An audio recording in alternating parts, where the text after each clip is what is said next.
That's entertainment. You know, when you're a great fighter, a great entertainer in general, you want the person to say, when do I see that person again? When's he going to play again? When's he going to fight again?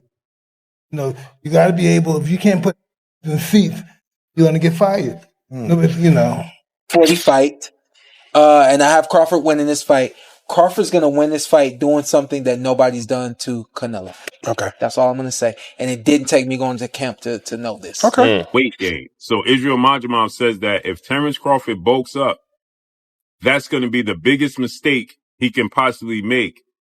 And that's going to hinder him from being victorious against Saul Canelo Alvarez. Mike Tyson shared his insight after working with Terence Crawford, stressing the need to stay composed before such a massive fight against Canelo. He explained that fighters face huge pressure on stages like this, but the real battle is mental. Tyson believes if Crawford controls his thoughts and stays calm, he can perform at his best. You know, fighters, pressure, right? Pressure is not being hit. You know, everybody thinks pressure is like getting on, staying on. Pressure is the thought of being hit. And that's how they fall. The thought is going, I'm not hitting that hard, but they think I am. Right. So it's all psychological. Are you, when you're walking to the ring, are you noticing anything, or are you so locked in? I see everything moving. Every person, every girl. I see everything. Dude, your walk-ins would last longer than the fights sometimes. Do anyone have a napkin on my towels? Because I'm sweating like a pit with one hole up here. You're sweating. We will get you one. You're sweating. Thank you. Yeah. You're sweating like Charles Barkley at a spelling bee. Yeah, I'm going to be sweating pretty hard there, too. Exactly. So, Mike, we all know you hit hard. Who was the first person that when they hit you, you was like, oh, okay, this guy hits pretty hard? Amir Khan, a former world champion who once fought Canelo Alvarez, recognizes the enormity of a possible Canelo-Crawford clash. Khan praises Canelo's experience and greatness, but notes Crawford's serious punching power. With Crawford moving up and adapting, Khan views him as stronger than ever. He says this isn't one-sided. Both bring elite skills. For Khan, it's more than a fight. It's two exceptional talents where one move can change everything. He respects Canelo's dominance, yet warns that Crawford's adaptability makes this bout unpredictable. He did that to Canelo after, so to your point, can Crawford do the same? Coming up from 54 and 47, can he, or will that, throw off the catch and shoot? I was going to catch and shoot.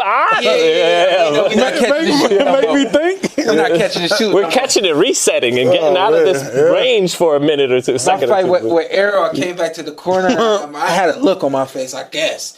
And my dad said, "What's wrong?" I said, "Nothing." Like, classic Sean, nothing. He said, "Sean, tell me what's wrong." I said, my legs are kind of tight. He said, "Your legs kind of tight." He looked back, looked behind him. He would always do this and look back at the other corner. I don't know why. He looked back at them. It was a habit, probably. He said, "All right, we're not gonna use our legs so much this round." And I was thinking to myself, like, I need these legs. I'm not trying to wear these shots. Yeah. So to your point, when there's a feeling, when the nervous system goes out, where does that adjustment take place? Do you trust the adjustment? Do you implement it? So that next round I did settle down a little more. I was lost the round. Whatever. Hello. I don't know where round is. Chill out. He don't even know where round is. Pour this water on you. So we got some time until this fight. So we ain't gotta pour it all out at one time. We'll work our way up to this one.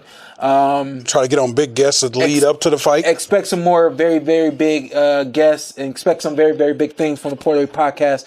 The week of Crawford versus Canelo versus Crawford takes place here.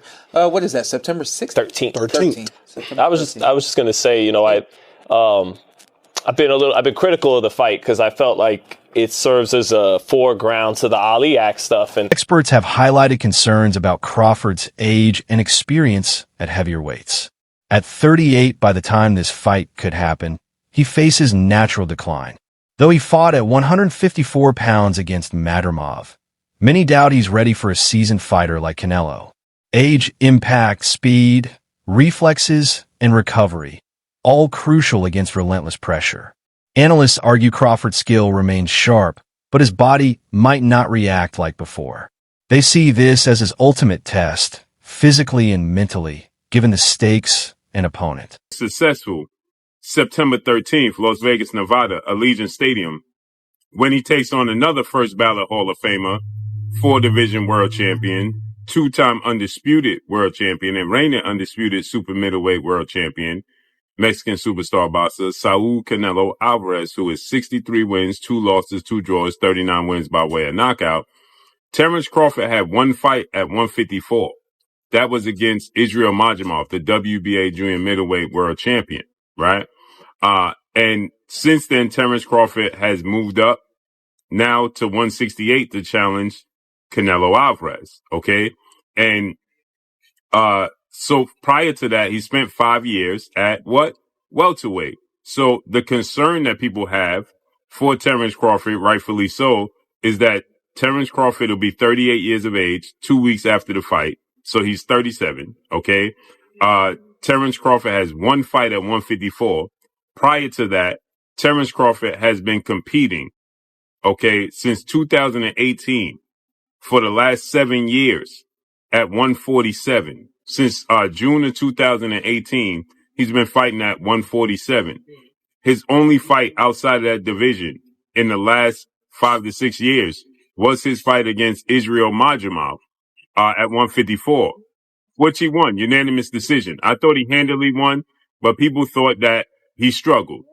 Israel Majimov is now 10 wins, 2 losses, 1 draw, 7 wins by way of knockout because he lost his last fight to Mexican superstar, WBC junior middleweight interim champion, Virgil Ortiz Jr. Crawford and his team keep stressing preparation.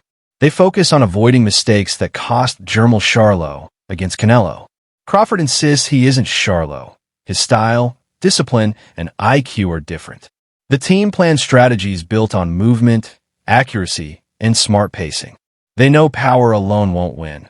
Their aim is to frustrate Canelo with defense and land counters. Training has been intense with conditioning and sparring to replicate Canelo's pressure and power. Team Crawford just revealed that they're currently working on making sure that the Omaha native doesn't end up like Jermall Charlo this coming September 13th when he faces Canelo Alvarez. Now this report comes from Boxing Scene, wherein it was just revealed by somebody from Crawford's camp that Terence Crawford is, quote, wary of repeating the mistake that former 154-pound champion Jermall Charlo made to a new weight limit without consideration of other factors. Boxing Scene further elaborated by saying that Crawford wants to retain his ability to fight with fluidity, maximizing the effectiveness of his power punches from both hands and ability to fight from a southpaw stance. With that said, Crawford's camp is now on full lockdown from the media or any sort of distraction up until fight week. Now, it's definitely worth considering that while it's Analysts warn about risks linked to weight gain. Speed and agility often drop as boxers climb divisions. Pictures of Crawford looking bulkier have sparked debate, but experts note photos can mislead. Still, the concern is real. Will he maintain the quickness that defines his style? Added muscle brings power, but can hurt endurance and flexibility. Age and weight combined raise valid questions about whether Crawford can stay explosive for 12 rounds. Man is simply human. I mean, the more you age and the more weight you gain, of course you're going to be slower. Now, that doesn't mean that he won't be an elite fighter anymore. No, of course not. When you talk about special fighters like Terence Crawford and Canelo Alvarez, they can handle themselves against anyone on any given night in the worst circumstances possible. That is a fact, ladies and gentlemen. So let's get back into the discussion when it comes to Terence Crawford carrying the 168 division, when it comes to the 168 pound weight. So if you actually think about it, Terence Crawford, how is the man looking right now? I know, yes.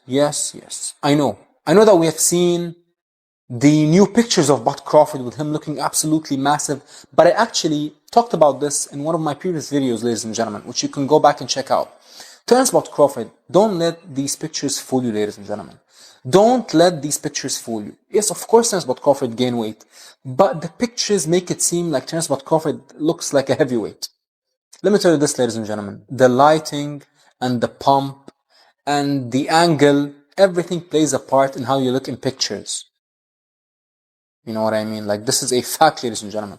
I can show you 2 pictures of me taken within 24 hours, and in one picture, my physique looks completely different than the other picture.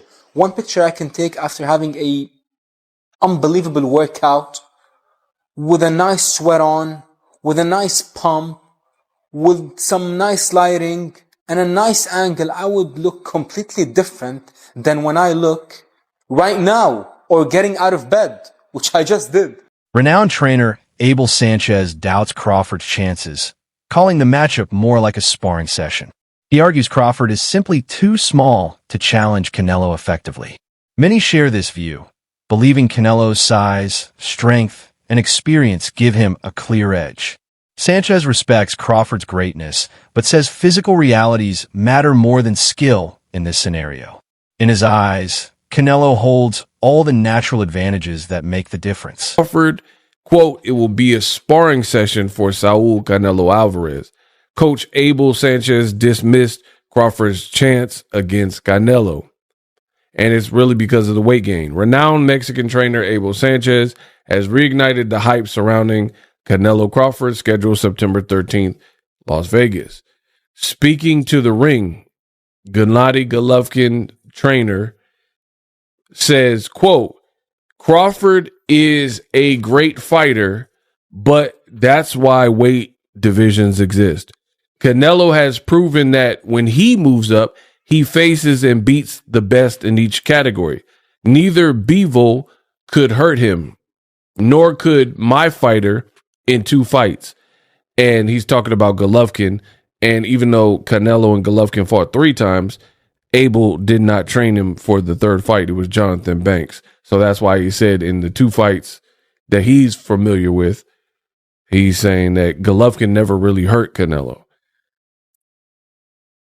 The weight jump, the big disadvantage. Crawford, undefeated record. He's 41-0, 31 knockouts. Agreed to move up to 168, blah, blah, blah.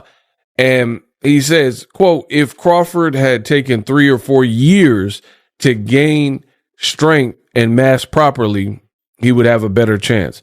But doing it in just over a year is too risky. He'll be slower and Canelo will dictate the pace." Now, this is a recent picture of Crawford, who definitely looks in shape.